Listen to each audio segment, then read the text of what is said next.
Love it has been good to me this time around. Things were ever bound to change when it was found. Sugar never tasted sweeter on my lips. My heart is now intact and I can find no rest. This is love, yeah, love. Never known true love before. Seen so many counterfeits that left me on the floor. This is love, yeah, love. All will come to go through ways. Time it cannot know the bounds. Hello, a very good afternoon to you, and welcome to Xandermonium, the talk show that gets you talking. I'm Xander Gibb. And I'm Tyhe. And on today's show, we will be breaking down some of this week's hotter topics and discussing the Indiana Religious Freedom Bill with Tony Losacco. And in part two, comedian Charlie Ross will be dropping by to share his own brand of humor. More to come in a near moment. So as per usual, you can interact with us during the show in the chat room at the bottom of the show page. Keep scrolling down there. If it doesn't let you join in, you have to join with Facebook or Twitter. It's very simple. It won't send you any crazy offers or mad messages or anything like that. You can also call us on 347-884-9061. That's 347-884-9061. Call us during the show on any topic that we happen to be discussing. You can also tweet us. My Twitter handle is at Xander Gibb, Xandergibb, capital X, capital G. You can tweet Tyhe. His Twitter handle is at Tyhe Paul Egar, TYHEPAULEGAR, capital T, capital P, capital E.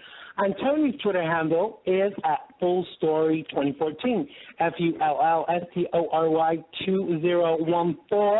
And Charlie, our guest comedian Charlie Ross, will be on in part two.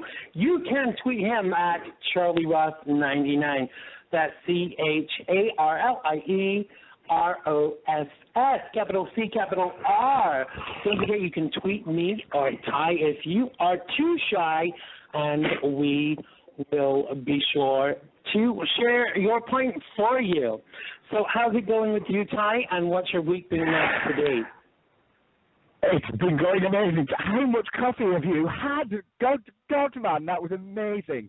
I'm bowing before you. I am bowing before my laptop. A long time. I'm just high on life, he says as he rolls up another doobie. No, not really. We don't advocate the use of drugs on this program. But the copious amounts of alcohol are acceptable. As long as if you can fit a whole bottle of wine in one glass, I'm your friend. But yes, but that was amazing. Well, you need one of those really big glasses. Have you seen them like on those mayonnaise where the glass is like big enough to fit one whole bottle of wine in? But I don't think I could drink a full bottle of wine now. I'm getting old, and I don't know. I couldn't drink a full bottle of wine. Well, maybe at a push. What about you? Darling, not only have I seen those glasses, I have 6 of them in my kitchen as we speak. So, yes. Wow. I'm not saying I could finish a whole glass in one go, but I have them. But anyway, yes, my world is consumed by my new project. I have too many. We have too many projects. Is this where we go wrong, or is this where we go right? Who knows? Absolutely. But I've been busy, as you know. Now promoting PrideVoyager.com, which is it genuinely now is my plan for world domination. So what I'm doing, so if there are any charities, if there are anybody out there now listening who work for or support any LGBT charities, please send me your details to admin@PrideVoyager.com. It's a free platform, by the way. There's no dodginess here. You don't have to tick any boxes. I don't want to sell your information or sell it on to anybody else. But what I do want to do is link up charities around the world. This is an LGBT exclusive thing, by the way. Sorry, straight people. But it's about supporting young LGBT people around the world. So that's what I've been doing. And we promise we're not making the show a gay-orientated show. But this is genuine. I've been handed this platform, and it's an amazing opportunity to do what I've always wanted to do.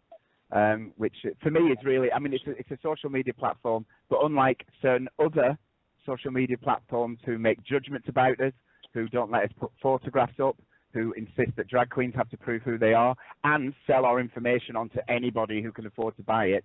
We don't do any of that, and it's free, and it's protected by firewalls, and you can do all sorts of things on there. So go and have a look. But this is what I wanted to do. It's about joining up the world to support young LGBT people and others. I don't know what to call others. So people who don't identify with a gender, I'm just calling you others right now, which is the most respectful thing I can think of calling you. So please, again, let me know if that's wrong. Let us know if that's wrong. But I don't know what else to call you right now. So that's what I've been doing. Absolutely. You're asking now, really, aren't you? Please feel free to name and shame other websites, because we're not affiliated to any particular organization, or our advertisers that do advertise are very cool with us. So feel free to name any website you kind of feel is doing these things. Don't hold back now. Well, you know exactly who it is. I mean, Facebook constantly are taking down photos of, for example, it was only a couple of weeks ago, wasn't it? Two gay men kissing, and we're not talking sexually, just kissing. They took the photo down, saying it was inappropriate. They've insisted in the past, I know they've changed it recently, but they insisted that drag queens couldn't have their own profile sites. They had to prove who they were, and yet other people can put any kind of promotional site up. And of course, they sell your information. You can literally, if you want to promote your page on Facebook, you can design it down to one individual. They have so much information about you that you can design your sales down to one individual. It's terrifying. And at pridevoyager.com, we don't collect your information. We don't collect any information about you at all. The only information that's shared on pridevoyager.com is your choice. You share it with who you choose to share it, or you don't share it at all, and it's protected by firewalls. So you don't have to tick any boxes saying, I don't want my information shared, or I don't want to hear from third parties, because it simply doesn't happen. And there are all sorts of different forums on there. They're there for you to start, and they're there for you to share, express your opinions. It's expanding all the time. There's only me moderating it at the moment, but if there were problems there, you let me know, obviously. We don't tolerate bullying. There's a huge ethical code there. You can read all about that before you even sign up. It's free to sign up. So yeah, I'm naming and shaming Facebook and any other site that says, come and join us and we're going to sell your information. So that's what we don't do. Now, as you know, Tyhe, I've had huge reservations about Facebook all along. I've been suspended before. Yeah. They send me a list of people and say, Xander, Gibb, these are your friends, add them. And then when you add them and they say, I don't know Xander Gibb, you get suspended for doing so. But the biggest irk for me, I think, about Facebook is how they will allow any Muslim group to say, kill a Jew. They will allow people to say, kill a cop. But as soon as you say, kill a Muslim, obviously I'm not advocating that. I don't want anybody to be killed. But they're fine. They're very open and friendly towards the Muslim community, which is kind of disturbing. Not disturbing. It's surprising, considering the owner of Facebook is a Jew. So I would have thought he would have been the first one to not want people to talk about killing Jews or killing cops or killing anybody. I mean, there are pages on there dedicated to the praise of killing cops. And I'm all for freedom of speech, but when freedom of speech turns into hate speech and organizations back that up, that's a concern for me. Would you agree? Absolutely, it's terrifying. But look at how many times we've had to boycott. I had to send out petitions that there are paedophile rings on there. There are all sorts of horrific pages up on Facebook. But that's again why, again at Pride Voyager, we had to put up the ethics. There's a huge ethical code there. There's a huge moral code there. It has to be protected at all costs. There is no way that kind of thing will be tolerated. And also people, I mean, we would hand over details. I mean, as far as that goes, if anybody set up any kind of disgusting and disgraceful actions like that, we would hand over details to the police. It wouldn't be a case of, you know, oh no, stop doing that. I mean, if somebody broke the law, then we would obviously aid in stopping that. You know, you can't allow that to happen. I'm not saying that people's details wouldn't be protected. Of course they would, but we would in no way aid somebody in breaking the law or bullying people. You know, that would be. It just wouldn't be tolerated, and I don't understand why. I think the reason people put up with Facebook now is because it's so convenient and it's there and it's all set up and people can't be bothered moving. But you really should consider it, and that's why Google, I think, they set up Google, what's it called, Google Square Circles or whatever, which I set up, and then I thought, well, actually they're very similar because they instantly tell you these details as well. Which was another reason I got really interested when I was asked to, because I'm basically the group CEO now. Like, so I'm going to, you know, I'll put that out there. But I make it very clear that I'm making no money from Pride Voyager. It's a non-profit organisation as far as Pride Voyager is concerned. There are other factions to it, but as far as Pride Voyager, it's a non-profit. Everything is free on there. You can go and open a shop there. You can sell things there. It's free.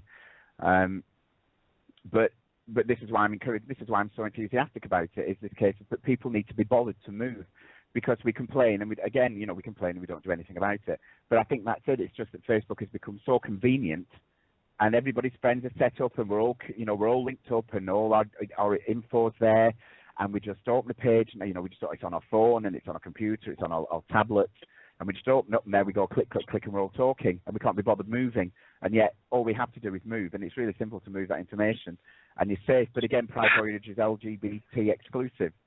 But this is another thing. Again, what's important about that is because our community has become so big, and now, you know, laws have changed. We're protected in many different ways, but also we're very vulnerable in many different ways now. Young people, particularly, this is what we've always discussed, you and I, and you know, it's always concerned me.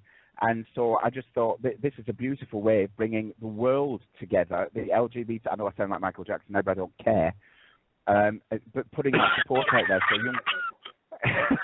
I know. Your bunch is a little bit deeper than Michael's, Tyhe, let's be honest. Only marginally. But it means that, you know, young people can come to one place and find out where those local support groups are, where those charities are, where those helplines are, or even just go to the forums in one place and be able to reach out and speak to somebody and get that support. And I want that place to be pridevoyager.com, you know, and that's where I want it to be. So I have written, by the way, if you're listening, I have written to all these charities. I've emailed them, and I've only heard back from one so far, which is the Lesbian Support Charity in California, who were amazing and sent me all their details instantly. And I'm not going to name them today. I'm just going to give everybody else who's listening a chance to email me back. I'm going to email you once more. But then in the next few weeks, I'm going to name and shame on Xandermonium. So think about it, folks. Well, I'm just glad we're not playing a drinking game today. I didn't have to drink a shot every time you said the words Pride Voyager, because I would be drunk by now. But make sure you get over there and do take a look. It's pridevoyager.com, and we will share the links both on the show pages and also on the Xandermonium website. Well, I have had a very interesting week this week, and I've come to a few conclusions. Now, as you know, because you know, with a lot of it, you've been kind of like there beside me. I've spent 25 years working towards equality for people in the LGBTQ, A, B, C, D, E, F, G community. This week, I kind of had to take a step back when I saw people on social media sending death threats to individual businesses over something we're going to discuss later on in the show, the Indiana Religious Freedom Bill. I'm going to bring kind that of to you like in a minute, yeah. saying, I hate you. This is the thing for me. It's kind of like saying, you're bad because you're a hater, but I hate you for hating me. So it's almost like we're becoming as bad as those that we feel oppress us. Because now, this is one thing that's really bothered me this week. Anyone who disagrees with us, and I've written immense I've written a lot about this. Anyone we feel disagrees with us now, that they hate us, that's discrimination. So we're not allowed to disagree anymore, Ty. If your favorite color is blue and I don't like blue, I'm clearly discriminate against people that wear blue. But for me, it's all kind of tipped on its head, and I don't want to be a part of it anymore. Do you know where I'm coming from with that? Yeah, absolutely. I couldn't agree more. And what we've got to do, and I think you described it perfectly, we need to take a step back and really look at what we're doing and how we're behaving. And not just Gabe, I mean the world in general. It's like, get over yourselves, people. We don't all get on. We are never going to get on. You know, gay, straight, black, white, Jewish, Christian, Muslim, Catholic, whatever. We're just not all going to get on for various reasons. But to start sending death threats and hate mail, I mean, you know, a perfect example, Stephen Moffat, who writes Doctor Who, had to delete his Twitter account because fans didn't like the way he ended Matt Smith's Doctor Who. He got death threats, you know. I mean, so from that point of view, and then up to something serious, like politics, because somebody's done something. Well, I don't like this, so I hate you, and I don't like the way you dressed your shop front, or I don't like this, I don't like that. Get over yourselves, people, and grow up, because it's really frightening. And what it does as well is it trivializes things that are important, because then important messages get lost in the middle of all this chintz and nonsense and childishness. When somebody does finally stand up and say, hang on a minute, there's something happening here that's really important, it gets lost in the middle of all this nonsense, because people are bickering over wedding cakes, or they're bickering over shoes, or they're bickering over idiotic designers talking about, you know, a pizza, yeah. And it gets things, the important things are getting lost, and we really need to take stock of things, and as you've just said then really well, take a step back and really have a look at how we're behaving and what we're doing, and what it is we're actually complaining about, you know, because my neighbour might not like me, I'll get over it, you know, they're not sat on my sofa, you know, we don't have breakfast together, it's okay, you know. I kind of think we've almost forgotten what the struggle, for want of a better word, was about. Because for me, if what we're looking for is equality, why would we want more than equality? If you want more than equality, I'm not going to fight for you to be more equal than me or anybody else. Because, you know, I live in a country, I live in America, I'm very blessed to live in a country where they strive towards this equality. They don't always get there, but I can vote. I'm not killed for being gay. I'm allowed to express my opinions without being killed for that. Now, I'm not saying we shouldn't struggle to make it more equal, but when you want it to be more equal, and when people have the audacity to message me and tell me that I'm a turncoat because I don't back every single ideology within the LGBTQ community. If that makes me a turncoat, then I don't want to be in your community if I have to agree with every single thing. I have friends from every group, race, class, whatever you want to call it. I break bread with good people regardless of their political affiliations or whether they agree with me on every mute point or not. And to be honest, if you don't like that, if you can't afford me my freedoms, then why do you even bother communicating with me? Purely and simply, why do you even bother communicating with me? Absolutely, but that's also the important thing I think about us, how we're behaving now is how our young people are watching and they're learning, because that's how young people learn. They learn from what's going on around them. It's not just what's happening in their homes, in their living rooms. They learn far more by what's happening around them and how people are behaving and what they see on the TV screens and what they see in the playground and what they see in schools, college, university. I mean, you know, they're looking at this. And they're looking at us as a community. They're looking at the LGBT community. They're looking at the larger community. We are only 5% of the world. I mean, the LGBT community needs to realize this as well. We are a minority. We genuinely are a minority. We're only kind of like 1 in 500. We're a tiny, tiny community. But if we don't learn, but this is the thing that concerns me, if we don't learn to adapt, now we're getting all these freedoms, and of course we should have them, we're human beings, but we need to learn to adapt into that larger society, just as much as society needs to learn to accept us as normal human beings. But we need to learn to make that adaptation as well.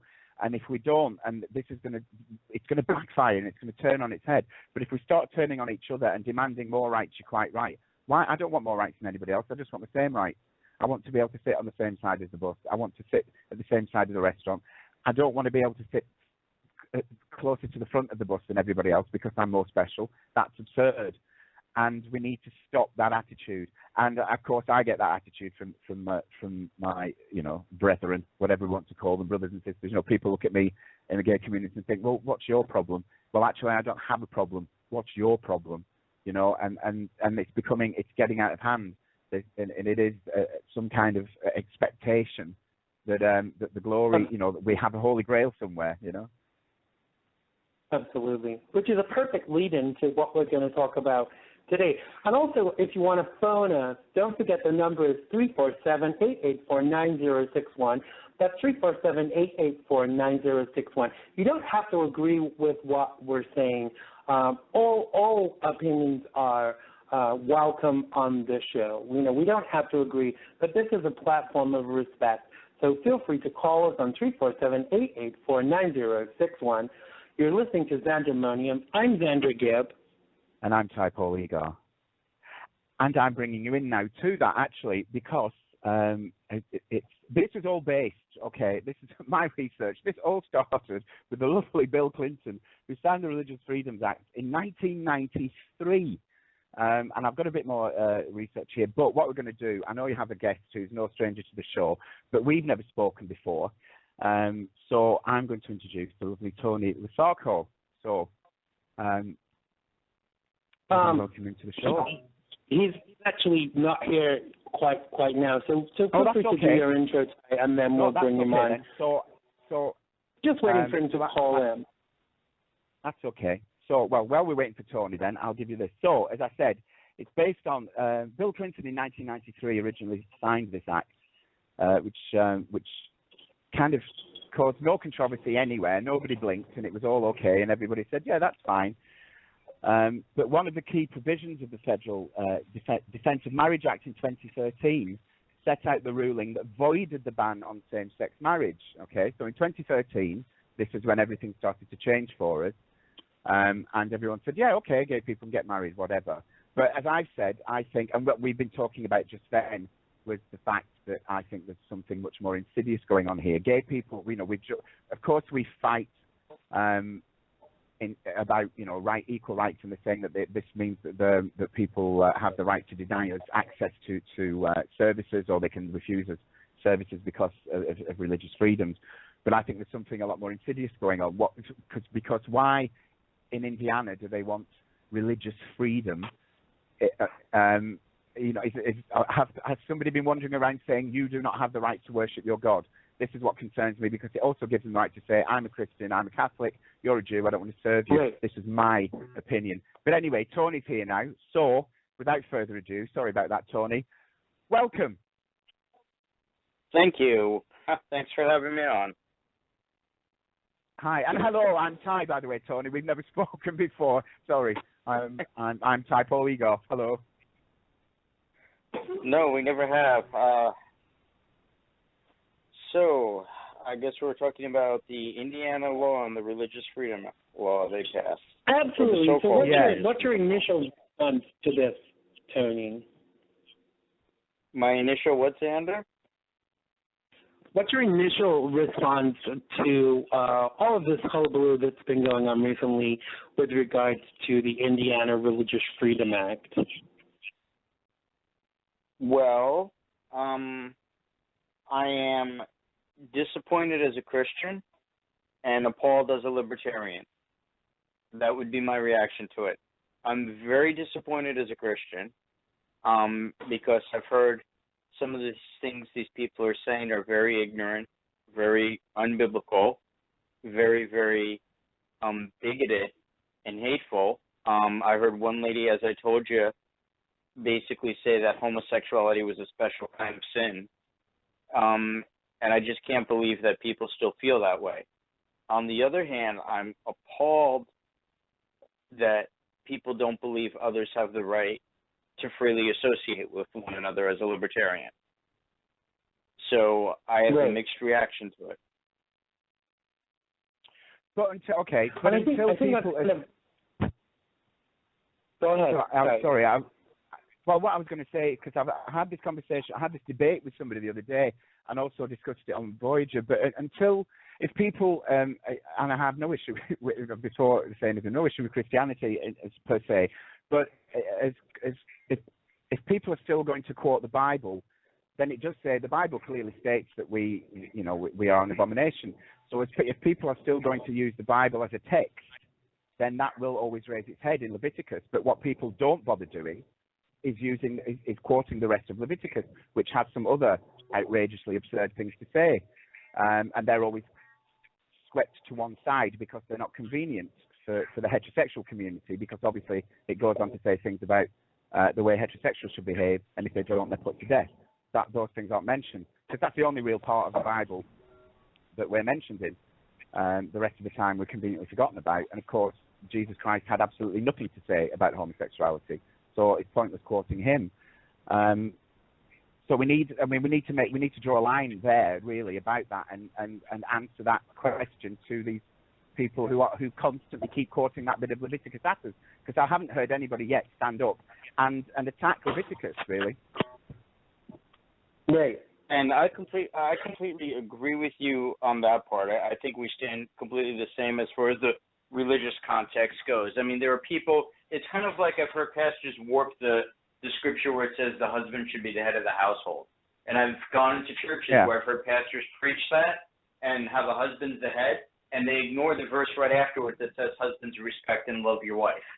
And people like to pick and choose parts of the Bible for their own agenda. It was appalling to me what some of these people were saying as Christians. When this one lady spoke on the news and she was saying, oh, well, that homosexuality is a special kind of sin. And I'm like, where did you find that in the book that I'm reading?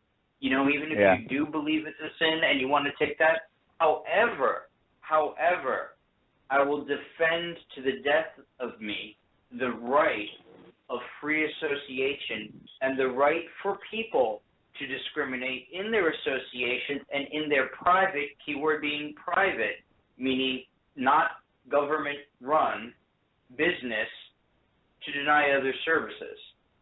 Because that's their right to be ignorant. That's their right to be stupid. I will take my business elsewhere. And the minute you start to penalize somebody for free association or not associating, you're going down an equally dangerous road there. Absolutely. Now, I want to ask you both a question, and this is something that has really been kind of heavy on my brain this week. Do you not think that the Indiana governor, whose name escapes me, Mike Pence, don't you think, because I've looked online, I can't find any full and comprehensive version of what this act is supposed to be. Do you think that if he had been clearer in the role of this act and everybody had free access to it, that there would have been less of a controversy attached to it? Absolutely, categorically not, Xander, and I'll tell you why. I found the act after a lot of digging, and I read it, and it is they were right initially when they said it was broad and it could be used to discriminate. I will give them that. Right. Okay? It was very broad. For instance, to invoke religious protection, this is where I had a problem with it, and this is coming from me here.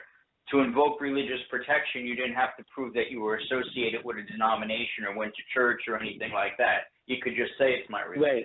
Well, yeah, that opens the door to a whole lot of discrimination.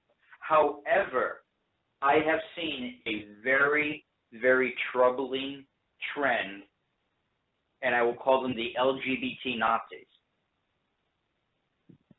in the community, which is to strong arm and tell people if you disagree, you should be punished. You shouldn't be allowed to speak. You should be re-educated. I've heard people say radio stations should lose their license. Businesses shouldn't be allowed to operate. I mean, we're still talking about the United States of America. People have a right to disagree with you, and people have a right to be offended by what you do and say they don't agree with it morally. But to post porn on these people's sites, to give them death threats, I mean, it's gotten way out of hand where it seems like after being oppressed, it's going the other way around and it's becoming the oppressor. Like, don't you dare disagree with us, or we will ruin you. Well, I think, and absolutely. Yeah, I but think, the I think that's I something that we discussed a little bit earlier in the show, and I kind of feel I totally see what you're saying. You know, we are, I say we, the LGBT community are kind of seemingly becoming the aggressors in all of this, because to threaten someone's life because they disagree with you or because they refuse to serve you. You know, if I go to somewhere and I want them to do something for me and they're like, I'm sorry, Xander, I love you, but I don't agree with your lifestyle, which is a phrase that always makes me laugh, or your life choices, because clearly I chose to be gay. I woke up one morning and thought, I want to be a homosexual. That's fair enough. I will go and find another service provider. I'm not going to hate on them, but one of the aspects of this bill, which I think is actually a good thing, is that the before, and correct me if I'm wrong, you probably know a little bit more about it, Tony. Before, when somebody felt that they had been discriminated against by a service provider, there was not a lot of redress for the service provider, but now they can challenge that accusation, and I think that is a good thing because there are, as much don't write and tell me you disagree. I really don't care. There are people out there that are serial litigators, and all they want is to cause problems. But people should have the right of redress. If someone accuses you of doing something in your business, you should have the right of redress. I mean, it goes back to what I chose not to play a game on the show and do it this way, but I'll give you the example instead, which is, like I said, Xander, if I were to come on your show or say, Xander, can I come on your show? I have an organization and my organization stands for killing all the Jews in England, and I want to come on your show and talk about it. Don't you have the right to say no and find that disgusting? Of course. Because it's your show. Unless you're going to start with my sister and my cousin. That's a joke before anybody writes in. I am a comedian. Yes, of course. I have the right. And it's like if somebody wants to advertise on my show. I'm not going to say an example, but if someone I disagreed with wanted to advertise on my show, because we do have advertising on this show from time to time, if I didn't agree with them or Tyhe didn't agree with them, we would not have them on, would we, Tyhe? Absolutely not. No, of course not, because we don't have to. Exactly. And that's the road they're going down when they force people to serve somebody else, and that's my problem. That's my problem with it, because people don't understand. The whole problem with the whole LGBT community is they don't want somebody to have the right to say what they're doing is evil and sinful. Okay? Now you can disagree and you can say it's not, but somebody else has the right to think it is, and that is the perspective of these poor, misguided, ignorant people. Is they see it as morally reprehensible. But isn't that the essence of democracy? You know, I know. Don't phone in or call or email and tell me that this is not democracy. Yes, I know we live in a republic. The United States is a republic, but we operate as a democracy. And for me, the fundamental essence of democracy is choice. Surely. Yeah, of course, but you know where this also, what the LGBT community need to realise as well is, which I found interesting while I was kind of digging around in this bill, because it's changed over the past 2 weeks.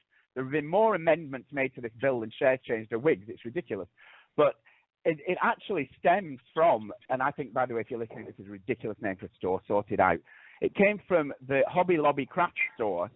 The Supreme Court allowed them not to refuse contraception cover to their staff, which because that was covered by the Religious Freedom Act in 1993. So this came from actually a heterosexual point of view. So a company, the Hobby Lobby craft store, said, because of our religious views, we do not want to offer contraception cover because we don't agree with it. And the Supreme Court said, yeah, you can do that. That's perfectly fine because of Religious Freedom Act. So then Indiana said, well, because of that Religious Freedom Act, we say then we don't want to serve gay people or whatever came out of that, and the LGBT community have jumped on it. So it was straight people going against straight people, basically, that kicked all this nonsense off in the first place, okay? It really always the straights that start the trouble. I mean, you wouldn't have gay people if it wasn't for those damn straight people. It's absolutely disgusting. It's shocking, really. And also, can I just let you know as well, the irony, the real true irony of all this, sorry, Tony, and I'll shut up, is that before this bill was passed, gay people in Indiana had not one leg to stand on legally. They had no rights whatsoever. No. They could be fired from a job for being gay. They had no rights until this bill was passed. They had nothing. And now, Mike Pence, by the way, said yesterday that he would be shocked and horrified if a gay couple refused service at a restaurant. He would not eat there himself. And he was quoted as saying that yesterday. So there you go. Well, and see, one of the things I want to point out too is I don't want to say they're lying about it, but they're misleading people about the bill. They're saying it legalizes discrimination. That is so not the case. It does not. It never. Not even the original vague wording gave anybody the right to discriminate, and it never said, okay, discrimination's okay. It basically said the government can't compel somebody through the civil rights laws, essentially, as they've done in other cases, and penalize them for choosing not to. That's not making discrimination the law of the land. There's a big difference. Making discrimination the law of the land is saying publicly, we will not do this, and the law is you cannot do this or you cannot do that. It was simply giving people the choice in their private lives to, because of religious objections, object to it, and there's a difference between that and discrimination. See? Yeah, absolutely. Yeah, and I'm the same. I couldn't find it either. I couldn't find anything that says you can discriminate against human beings. Because that's what I was looking for as well, Tony. I was like, well, I can't see that there, and it quite clearly says you cannot discriminate against human beings for being a human being. So yeah, I'm with you on that. I can't find it either. And see, that's one other aspect that I want to just throw in the last few minutes that we have for this segment. But, the other side of this is that essentially when you're denying any class of people or type of people to work to come to your business or to be serviced by your business, what you actually have to consider there is that's lost income. So market forces will always prevail in all of this, because if you can't buy the brown bread that you want in one store, you'll go to another store.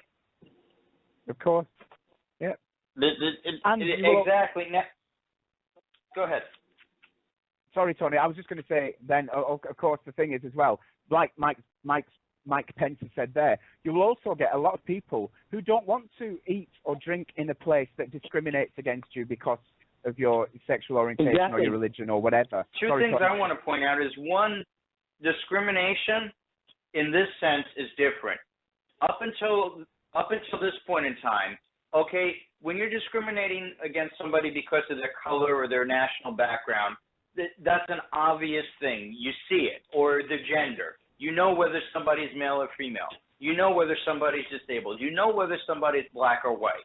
So they walk in and you know that, so you can discriminate. However, if I go into a pizza parlor with my boyfriend, nobody knows we're gay. Nobody can say, oh, you're gay, I'm going to discriminate against you, unless you're very flamboyant either, or you're advertising it and looking for a fight. And that is the hidden agenda. I believe in all this. It's looking for a fight. For instance, the whole marriage equality debate. I've said this time and time again. If the community was so concerned about civil rights, we'd be fighting the fact that in a little less than half the states, to be more accurate, it's still legal to fire somebody just for being gay. Yeah. You put marriage before that? Why? It doesn't make sense. That's a bigger civil right, the right to a job, and that's more about things. It's really about not wanting people to disagree with you and not wanting to be offended. And you feel that... Absolutely, and I think we need to pick our battles better. Because the more I look into this, Religious Freedom Act. It's not a discrimination. And don't write to me, don't email me and tell me what about homosexual I am, because I know that I'm entitled to my opinion. So we're coming to the end of our time together now, Tony. I know you're going to be back with us very soon to do your Kill the Jews in the UK segment. Tell people where they can find you on social media. You can find me on YouTube at The Full Story. You can find me on Facebook at The Full Story. And on Twitter, it's The Full Story 2014, I believe. Can't update that just yet. But it's Full Story 2014 on Twitter. So I'm all over the place. Just look for me, and I'll be watching. And he's ready for your civil discourse. Don't go on attacking because you disagree, but go for some good civil discourse. So thank you very much for joining us today, Tony Losacco, and we will look forward to having you on again with us very soon. Thank you both for having me. Nice to speak Thanks to you, Tony. Tony. Take care. Bye-bye. Thanks. Bye. Absolutely. So performing since 1999, Charlie Ross has established himself as a successful act on the comedy circuit and has even graced the stage of the world-famous Comedy Store in London. Now, Charlie trained as a gym teacher and also lectured in physical education. He has also many acting and writing credits to his name, including Doctor Who, which Tyhe and I can't wait to hear more about. So please join me in welcoming to the show for the very first time the one, the only comedian, writer, actor, man with many hats, the one, the only Mr. Charlie Ross. Welcome to the show, Charlie. How are you doing? Hi, guys. How are you? Hello. We are good. I'm really bad at technology, so I have my heart racing here that I've got this right. No, well, we can hear you. You're absolutely right. You're live on radio in New York City, and we can even see that you're sitting there naked. Did you know that? Well, yeah, I know not that's really. not true because you would have passed out by now. Absolutely. Well, I'm sitting here naked, and you would have passed out too. So moving swiftly on, what turns a Scottish gym teacher onto comedy? Isn't it an obvious leap? I mean, I really think that when you've got to have a sense of humour to be a gym teacher. It's an absolute essential. And I was that rare breed of gym teacher plus a little bit of intelligence, which you don't tend to get as well. I would read a book occasionally, which a lot of my fellow students in university wouldn't do. And yeah, I always had a passion. I was always interested in drama. I was always interested in comedy, and the bug was always there. So after about 5-6 years of teaching, and I would also make the students laugh. I was always able to do that. So I thought, yeah, I want to give this a go. I want to see what this is like. It was kind of ticking off the big sort of checklist, the bucket list type thing. Not that I'm dying anytime soon, but it was a kind of bucket list thing. Absolutely. I have to. So who are your comedy role models? Who kind of stands out for you as your role models in the comedy field? Well, here in the UK, I mean, it would be remiss of me being a Scotsman to not mention Billy Connolly, and I'm not just saying that because he's Scottish. Billy Connolly was well, for a start, for me, Billy Connolly, if I ever get to meet him, and I've been very close a few times, but what I want to tell him is that I came from the typical dysfunctional family where there was just bedlam all the time, fights, arguing, all just constant nonsense going on. And the one time we would all sit down and just be quiet and listen as a family was when a new Billy Connolly DVD came out. And that's why, one of the reasons, apart from the fact he's a consummately brilliant comedian, he's kind of top of the list. But below him, Woody Allen, Richard Pryor, Eddie Izzard. In movies, Mel Brooks was brought up with the Mel Brooks movies, and the Monty Python guys. I mean, John Cleese, big hero of mine as well. So they are my main influences. And of course, Xander Gibb. You missed Xander Gibb from the list there, noticeably. might surprise you to know that Billy Connolly is well known. He had a sitcom here in the 80s and did a lot of work with Whoopi Goldberg. So Americans are very kind of aware of Billy Connolly. Yeah, I know, and he's toured over there as well. And of course, he was in The Last Samurai with Tom Cruise. He was in the Oscar-winning Mrs. Brown with Judi Dench, for which he criminally should have been nominated for an Oscar. Judi Dench was nominated for Best Actress, and Billy was overlooked, which is ridiculous. And he should have been nominated for that. But he's not in it for the Oscars. He's a comedian first and foremost, I think, and that's what he does best. Absolutely, but I think there's this crossover for all of us because, like, Tyhe and I are singers. We write. We've both done acting. I also do comedy and do a plethora of other things. But do you find that there is this kind of need to have a finger in more than one pie? I think I'm a big fan of the era in Hollywood and the entertainment business in the 1940s and 50s, when you look back, and the 30s as well. And you look at people. I was brought up watching Gene Wilder. I was brought up watching Gene Kelly and Fred Astaire. People like that who could do everything. They had the full gamut. They could sing, they could dance, they could act, they could do comedy. Dean Martin, Frank Sinatra. These guys had that whole thing. And when I was growing up as a kid, I always thought that's just what you did if you were a performer. You did everything. You were just able to cut your teeth and then turn your hand to anything. And these days you don't tend to find that so much. But yeah, I'm game for giving anything a go, and if I'm any good at it, I'll keep doing it. Absolutely. Yeah, I would totally agree with that. Wouldn't you, Tyhe? Well, I have to say, hello everybody. I'm still here.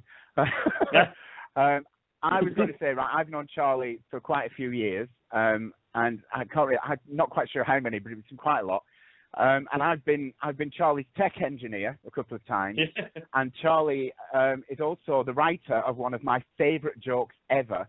In fact, when I was at his show, I was doing the engineering for him, and I messed it up because I was laughing so hard. I messed up the projector. And you can't tell a joke because the punchline's too blue, basically, on this show. But yeah, also, you'll have to go to his show. And I have to say as well, thank you so much, Charlie, for doing the show tonight. Because are you actually backstage right now? Because I know Charlie's actually performing tonight. Yeah, no, I'm in my flat, and I'm literally leaving the second I go off air to make it there. The show has started, but I'm closing the show. I'm headlining. So I should be okay. So I should make it in time. Right. Okay. Wow. Well, thank you very much. So I've been in a rare position to see, because you don't often see perform, because you know what we're like as well. We all hide before we go on stage. So I've been in that rare position to see Charlie. So I've seen a comedian get ready to perform, and Charlie's definitely a consummate professional.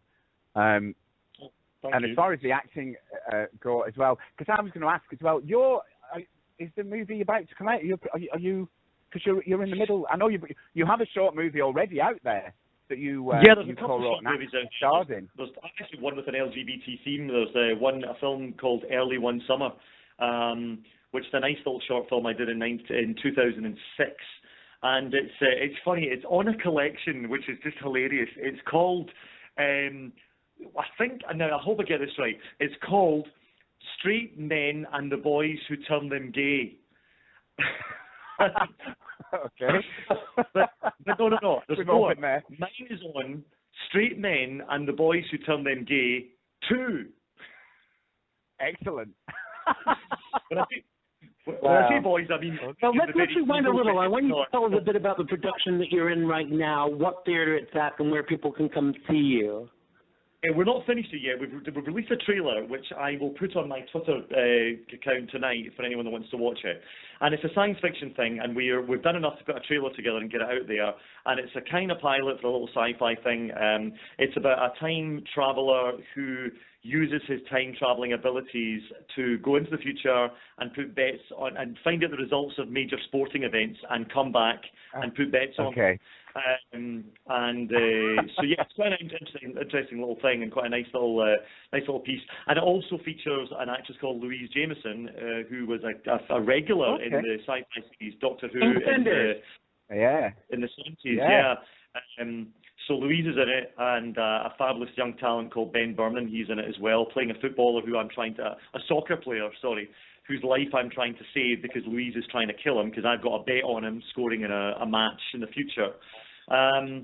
And yeah, it's a nice little piece, and I like it. It's by a company called Film on Film Entertainment, directed by a good friend of mine called Gary Thomas, and written by a young talented writer called Mark Lever. And it's good fun to do. I get to work with special effects. It was great. It's the first time I've done that, where you do the whole. I had to disappear at one point, so you sort of move, stand still. They hold the camera, then they say, right, you move out of shot, and then they keep the camera there. Yeah, and then they put the effect in later. It's quite cool. I love doing that. I did that once for a music video. Yeah, it was very strange because you have to stand perfectly still, don't you? And it gets very strange at one point. Yeah. Excellent. Well, that's. Oh, I'm looking forward to it. But obviously, send us any links, etc., and we will blast it across the planet. Yeah, I will. I'll put it on. It's called Extra Time, and even if you do a search for Film on Film Entertainment and Extra Time, you'll find it. And it's on my Twitter feed at the moment because I've been putting it up there since the trailer went up. But I'll put it on again when I come off. Absolutely. So two things that really intrigued me. I read through your bio and I did a little bit of research about you, but two things that kind of jumped out on me. First thing was I want to know a bit more about the Doctor Who connection, and I also want to hear your Lancashire accent because obviously Tyhe is a Lancashire lad too. So tell us about your Doctor Who connection because we're kind of like we're massive Whovians, aren't we, Tyhe? Well, I know that about me, don't I? Oh yeah. Well, I'm a lifelong Doctor Who fan as well, and have been since I was a kid. In fact, Louise, bizarrely, now that I'm in this film with Louise was the first girl I ever had a poster up in my wall as a kid, and I've been a lifelong fan, and I do a lot of Doctor Who material and Doctor Who related material in my stand-up, and I did a gig in 2004 with Hattie Hayridge, who's in a show called Red Dwarf. And she plays a robot in that, and she'd been asked to find a compere to do cabaret at a Doctor Who convention, and she asked me to do it, and I was like, yeah, I'd love to do that. And in doing so, have become friends with an awful lot of, and doing a number of conventions since, have become not only friends with a lot of Doctor Who actors who had been my heroes, and now I can, confidently say are friends. But I also got to appear in several of the Big Finish audio Doctor Who stories. So I've appeared with Paul McGann in one, The Eighth Doctor. I've appeared with Colin Baker in a couple of stories where I got to work with the Cybermen as well. Did a spin-off where I played a Time Lord, and another one, a little quirky spin-off called Iris Well Time with Katie Manning, who was a companion to John Pertwee, the Third Doctor. So that's been fantastic. I haven't made the transfer to TV yet. I'm just hoping and praying that'll come at some point. So you never know. Let's get all your fingers crossed and see what happens. Yeah. Stephen Moffat seems to be... I have to ask, before we hear your Lancashire accent, who is your favourite Doctor? I was a Tom Baker guy. My earliest memories of John Pertwee, but my era, as I was really starting to get into it, were definitely Tom Baker. But I have like you have with James Bond, I have a soft spot for them all, and I have a great deal of affection for them all because they all contribute to this wonderful body of work, which is the show and the beauty of Doctor Who, and I suppose in much respect the same with James Bond, that no actor is as big as or bigger than the concept itself, and therefore everyone's played their part within it. And yes, sometimes it's not been executed that terribly well, but a Stradivarius with a hole in it is still a Stradivarius, and you can always fix it, but it's still a brilliant piece of work, and that's what Doctor Who always is. Would you maintain that that opinion even thinking about Peter Capaldi? I love Capaldi and I love his work, and I think he's a fantastic Doctor. I think he's done a fantastic job. I love that he's kept a Scottish accent. I'm really enjoying what he's doing. I hope he softens it up a little bit. I mean, it's quite good to do the dark and the very different contrasting style to Matt Smith, who was just lovely and jubbly and sort of very jolly, right, and kept it all sort of ticking along. They needed something different to give a little bit of different energy to it. And I hope he lightens up a little bit. But I love his humour, I love his darkness, I love his wit. I love his alien quality. He's really brought that kind of very alien side to it. So I'm particularly enjoying Capaldi. I can't wait to see more of what he does. He's taken a bit longer for me to kind of grow to love. I mean, Matt Smith, it was like instant, but I did a little thing on my TV show this year, and the cracker line for me was I was saying in this I obviously just used his voice. I said, "Will traveling in the TARDIS make me young, thin, and desirable?" And the line from Peter Capaldi is, "It's a time machine, not a miracle worker." But that for me was like the kind of a pivotal, hilarious quote from it. Yeah, he's had a couple of brilliant lines, and I loved just simple things. Like I loved in his first episode when he was very disorientated after the regeneration, and he's in the bedroom and he's wandering around looking at everyone, and he says, "Don't look in that mirror, it's furious." I love that. Yeah, that's a good line. So we've got to the point in the show now, Charlie, where we're going to do some quick fire questions with you, if you're up for that. So the idea is to kind of like give the first answer that comes into your head, no matter what it might be. Okay, so let's start that right now. What question do you most hate to be asked? What's your favorite joke? Or can you say something funny? All right, what's your favorite joke? I hate to be asked that. Who's your idol? Sorry, what was that? Who was your idol? Who was my idol? Sean Connery. Favorite TV show? Doctor Who. Or The West Wing. Amen to that. Okay. Tacos or sushi? Tacos. Do you believe in aliens, the extraterrestrial kind? Absolutely. You'll hate this one. Worst movie you ever saw? And don't say anything either Ty or I have been in, please. Batman and Robin, the only movie I've ever walked out on. Oh, wow, okay. Walking Dead or Breaking Bad? Breaking Bad. Okay. Rice or pasta? Pasta. You find 50 quid in a church. Do you keep it? Do you give it to the minister, or do you give it to the homeless guy outside? The homeless guy outside. Okay. Cash or credit card? Credit card. Which street celebrities, living or dead, would you invite to dinner, and what would you serve? Oh gosh, right. And so many. Cary Grant, Betty Davis, and oh god, I did this recently. I did a list of people, and yeah, and I can't remember. I've kind of gone blank. John F. Kennedy, and what would I serve? Lasagna. Right, getting the So really thin question. From an anti-gay pizza shop, then. Sorry, what's that? We were just talking about something pertaining to an earlier segment. I'm saying, you wouldn't serve them pizza from an anti-gay pizza shop, then? Absolutely not. No. And I've never had an anti-gay pizza in my life. All the pizzas I've had have been very pro-gay.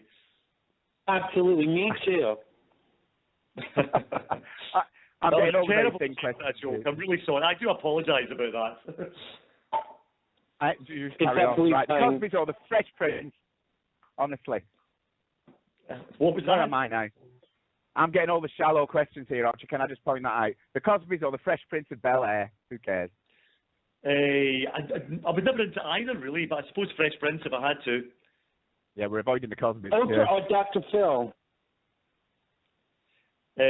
Dr. Phil. Least favourite movie? Well, we think we know now, don't we? Yeah, Batman and Robin, yeah. Keep up. All right, Madonna and Lady Gaga are drowning. Whose head do you take your foot off first? Madonna. Of course it would be Madonna. Lady Gaga, go. Oh, you see that now? If you found a coin with the date 10 BC on it, would it be authentic? No, because they didn't know at the time it was BC. Exactly. See? Absolutely. See, educated. So which celebrity, aside of I and myself, could you willingly slap? We have a woman in the UK called Katie Hopkins, and if you Google anything by her, the whole of America will want to slap her at the same time. Absolutely. I've seen her. Isn't she the blonde who says she doesn't want her kids to play with fat kids and kids that are named certain things and all of that kind of stuff? Yeah, feels like a horse in a perm. Yeah, that's the one. Yeah. Right. Last one from me, Charlie. Favourite TV Muppet? Muppet, Fozzie. Fuzzy, right, okay. And the final question is, Law and Order, Criminal Intent or Special Victims? Law and Order. Yeah, which one? Criminal Intent or Special Victims? Oh, sorry, Criminal Intent. Okay. Well, that was our not-so-quick-fire questions round. Our team of psychologists are backstage right now working out what these answers mean, and we'll be sending them to all of your future employers and future dates. So we've come to the end of the show now. Charlie, tell us what's next for you. And where people can contact you, and will you do it in a Lancashire accent? Oh, God. I dare you. I'll give it my best go. I'm channeling a cross between Tyhe and Daphne from Frasier. But you can find me at CharlieRoss99 on Twitter. And I'm going to finish this movie. I'm going to do my gig right now, and you can find some clips of me doing stand-up on rooftopcomedy.com. And if you Google search Charlie Ross at rooftopcomedy.com, I've got a couple of clips on there. Now, does he sound more like he's from Burnley, Ty, or does he sound more like he's from Manchester? Well, do you know what? I'm extremely impressed because both of them, that's good enough for me, Charlie. I'm impressed, man. I shall shake your hand when I'm at your next gig. Excellent, Ty. Good stuff. Thank you so much for joining us today, Charlie. I hope you'll come back in the future when you've got any products to share or any gigs that you're going to be doing. Feel free to keep us in your loop, and we'll be happy to share the good news of your success. But for now, thank you so much for joining us today. Comedian, writer, actor, man of many talents, the one, the only, Mr. Charlie Ross. Thank you, guys. And I've just tweeted you the trailer for Extra Time, so it's on Twitter now. And we've just retweeted it as well. Take care, Charlie. Thanks for coming on, man. Break a lecture tonight. Take care. Bye-bye. Brilliant. Bye. Thanks a lot, Charlie. Have a great week. So that was comedian Charlie Ross. Make sure you check him out on social media. We are kind of at the end of the show now. Any closing thoughts, Ty? No, well, just welcome to our Saturday show. I think that went rather well for our first Saturday, Xander. I do too. Yep, two minutes. Really nice to speak to you. Over, but who cares? 3 minutes over. But who's counting? Thank you to everyone who's made today's show possible. Thanks to the wonderful Paul Egar for co-hosting. Make sure you check him out on social media and follow him. Thanks to Tony Losacco and Charlie Ross for joining us. And thanks to, most of all, you for your listening and for your continued support. This is me, Xander Gibb, saying goodbye, and Paul Egar saying goodbye. See you next week. Bye-bye. Bye. What are we going to play to go out on? What do you want to listen to go out on, Ty? Oh, God. We could be a bit cold on it, really. Yeah. All right, let's have a bit of Take Me by Colton Ford. It goes a little bit like this. Yes. And we will be with you next Saturday, same time, same place. Be there. Or we will send you hateful emails. Not really. All right, take care. Lots of love. Bye. Bye.